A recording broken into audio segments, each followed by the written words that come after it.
کہا جا رہا ہے کہ کورونا وائرس دنیا بھر میں سیاست کا رخ تبدیل کر دے گا۔ اس وائرس نے لوگوں کو گھروں میں محصور ہو جانے پر تو مجبور کر ہی دیا ہے، لیکن اس کے معاشی نتائج کا فی الحال اندازہ لگانا بھی ناممکن ہے۔ اگر یہ لاک ڈاؤنز کا سلسلہ لمبے عرصے تک چلا تو پیداوار کے ذرائع اور نظام مواصلات میں بڑی تبدیلیاں لانا ناگزیر ہوگا۔ ایسی صورت میں شاید دنیا بھر میں راجنیتی کو ایک مختلف رنگ میں دیکھنا لازم ہو جائے گا۔ گزشتہ چند برسوں سے دنیا بھر میں دائیں بازوں کے مذہبی انتہا پسندوں کی سیاست میں خوب چاندی ہوئی ہے، خاص کر ایسے انتہا پسندوں کی جو مذہب کا نام لے کر سیاست کرتے ہیں اور طاقت کے مراکز کے منظور نظر بھی ہوتے ہیں۔ مثلاً بھارت میں نریندر مودی کے ہندو راشٹر اور پاکستان میں عمران خان کی ریاست مدینہ کو بغور دیکھا جائے تو ان میں چندہ فرق نہیں۔ یہ دونوں لیڈران مڈل کلاس کے چہیتے ہیں اور سیاست میں مذہب کی آمیزش کو اپنے فائدے کے لیے استعمال کرتے آئے ہیں۔ اسی طرح امریکہ میں ڈونلڈ ٹرمپ یا برطانیہ کے بورس جانسن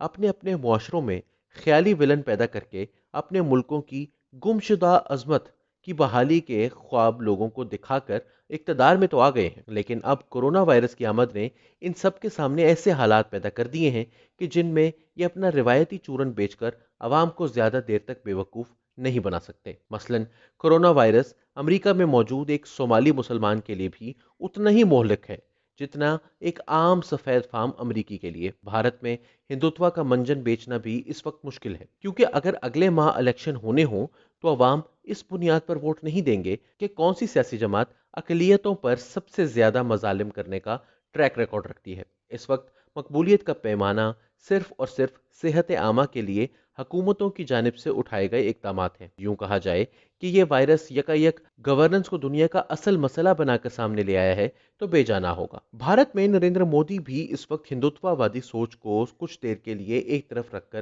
صحت عامہ پر توجہ دیں گے تو ہی اپنی مقبولیت برقرار رکھ پائیں گے۔ کشمیر کے لاک ڈاؤن اور شہریت کے متنازع قانون پاس کر کے انہوں نے جو انتہا پسند ہندو ذہنیت کو اپنے حق میں استعمال کر کے سیاسی فائدہ حاصل کرنا چاہا تھا، وہ اس وقت تو انہیں مل گیا، لیکن اس وقت اس سے کہیں زیادہ اہم یہ ہے کہ وہ اس وبا کا مقابلہ کیسے کریں گے۔ یہ درست ہے کہ مودی نے مکمل لاک ڈاؤن کر کے لیڈرشپ کا ثبوت دیا ہے۔ بھارتی ریڈیو پر خطاب کرتے ہوئے انہوں نے اس کی ذمہ داری لیتے ہوئے قوم سے مشکلات کے لیے معذرت بھی کی، لیکن ساتھ ساتھ لاک ڈاؤن کو مزید سخت بھی کر دیا۔ یہ دور رس سوچ کی حامل پالیسی ہے، تاہم ان پر یہ تنقید بھی کی جا رہی ہے کہ اس لاک ڈاؤن کے لیے پہلے سے پلاننگ نہیں کی گئی اور گزشتہ کئی ہفتوں سے دنیا کو کورونا وائرس کے پھیلاؤ کا علم تھا، لیکن بھارتی وزیر اعظم نے اس سلسلے میں ایسے اقدامات نہیں کیے جو لاک ڈاؤن کے دوران عوام کے گھروں کے چولہے جلائے رکھنے میں معاون ثابت ہوتے۔ لیکن چونکہ اس وقت نریندر مودی اور ان کے ساتھیوں کے لیے ہندوتوا منجن بیچنا ممکن نہیں ہے،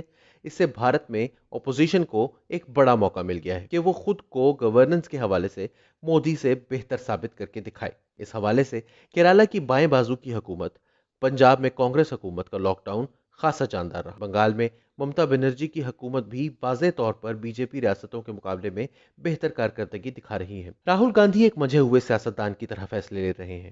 انہوں نے مودی حکومت پر تنقید کی، لیکن اس سے مثبت اور تعمیری انداز میں پیش کیا، اور جب نریندر مودی کی جانب سے ریلیف پیکج کا اعلان کیا گیا تو بھی انہوں نے اس کو خوش آمدید کہہ کر اپنی سیاسی میچورٹی کا ثبوت دیا۔ مودی کے لیے یہ ایک مشکل صورتحال تو ہے، لیکن ساتھ ہی ایک سنہری موقع بھی ہے۔ اگر وہ اس وقت کورونا وائرس سے احسن انداز میں نمٹنے میں کامیاب ہو گئے تو اگلے کئی برسوں تک ہندوتوا سوچ کے پھیلاؤ میں کوئی رکاوٹ دیکھنے میں نہیں آ رہی۔ لیکن اگر وہ ایسا نہ کر پائے تو ایک مرتبہ پھر عوام کی توجہ ہٹانے کے لیے مسلمانوں، کشمیر اور پاکستان کے ساتھ کوئی لڑائی نکال لیں گے۔ لیکن لگتا یہی ہے کہ اس مرتبہ یہ وار خالی جائے گا، کیونکہ مذہبی نظریات سے قطع نظر بھارت کی ایک بڑی آبادی خطے غربت سے نیچے زندگی گزار رہی ہے، اور ان غربا میں صرف مسلمان شامل نہیں، وہ ہندو بھی شامل ہیں جن کو مودی جی نے سہانے سپنے دکھا کر ووٹ حاصل کیے تھے۔ جب مشکل ان پر آئے گی تو پھر مسلم دشمنی شاید بکے گی نہیں۔ یہی فیصلہ پاکستان کے وزیر اعظم عمران خان کے سامنے بھی ہے۔